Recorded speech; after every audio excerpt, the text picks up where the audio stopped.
Pensa só, existe um sistema no nosso corpo que funciona como um verdadeiro termostato para a nossa pressão arterial. Ele é chamado de sistema renina-angiotensina-aldosterona, ou SRAA. O nome parece um trava-línguas, eu sei, mas a ideia por trás dele, nossa, é fascinante. E é exatamente isso que a gente vai desvendar hoje. Para começar, vamos imaginar a seguinte situação. Por algum motivo, a pressão arterial despenca. O que o corpo faz para evitar um colapso? Pois é para responder a essa pergunta de vida ou morte que existe o sistema que vamos explorar agora.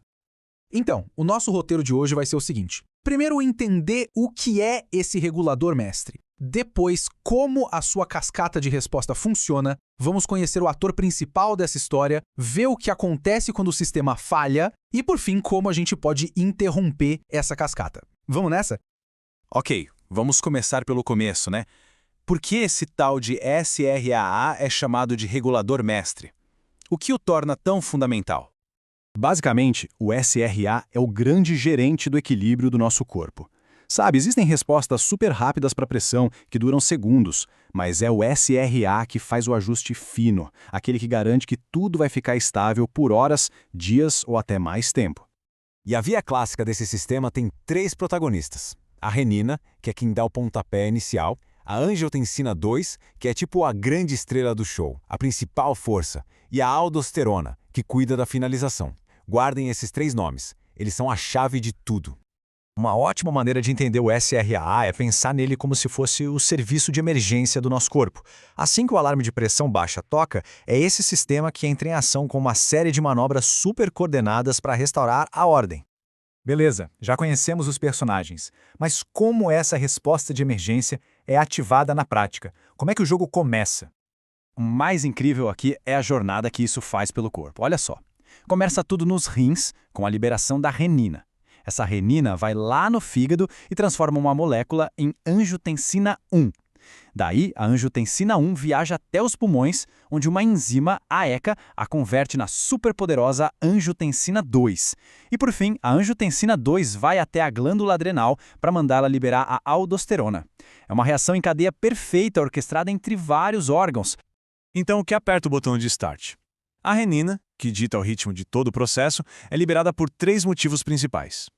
Ou os rins sentem que a pressão caiu, ou eles detectam que tem pouco sódio chegando, ou o nosso sistema de luta ou fuga simplesmente dá o comando.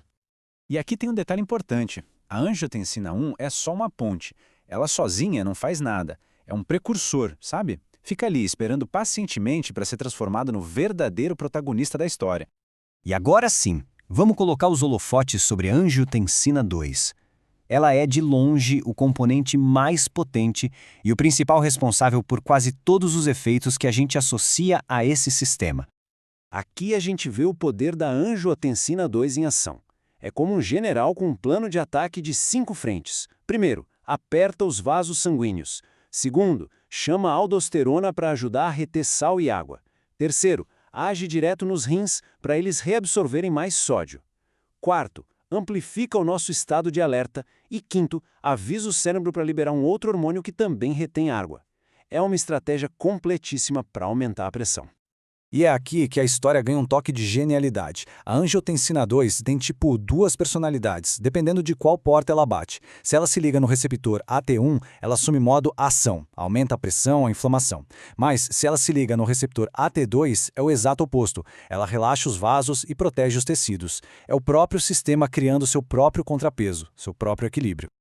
Mas, como em toda boa história, todo herói tem seu lado sombrio, né? E com Sraia não é diferente. O que acontece quando esse sistema de emergência que salva vidas simplesmente se recusa a desligar? E esse é o X da questão.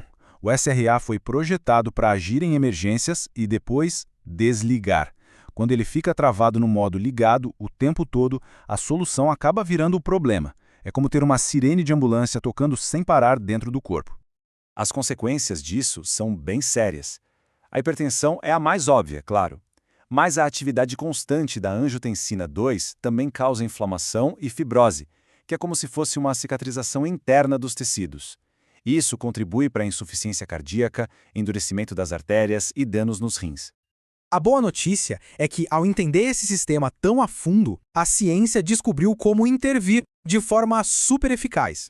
Vamos ver como a medicina moderna consegue hackear essa cascata para nos ajudar a ter uma saúde melhor no longo prazo. Basicamente, existem 3 estratégias principais para intervir aqui.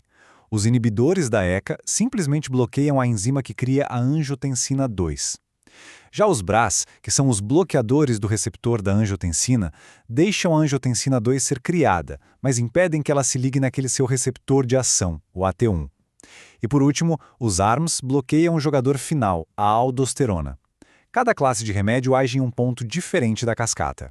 E o legal é que o objetivo vai muito além de só baixar a pressão.